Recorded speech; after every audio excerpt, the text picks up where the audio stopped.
ГСП онлайн. Городские новости сейчас. Среда, 15:00. Заседание постоянных комиссий Совета МАГО Ухта. На повестке дня 15 вопросов, среди которых особый интерес представляет пункт номер 3 о предоставлении субсидий муниципальному унитарному предприятию «Ухта-Энерго» в целях предупреждения банкротства. Оказывается, что МУП, подконтрольный городадминистрации, по сути, на грани разорения.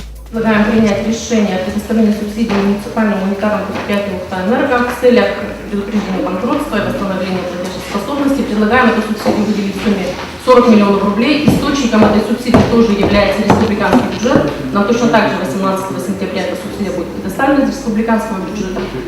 Ну, все вы знаете о принятом решении по этому МУПу.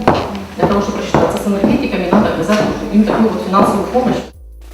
Республиканский бюджет готов проспонсировать спасение Ухтинского МУПа, но, похоже, не просто так. На заседании постоянных комиссий прозвучала информация о том, что предприятие планирует передать в ведение Коми-тепловой компании, то есть на республиканский уровень.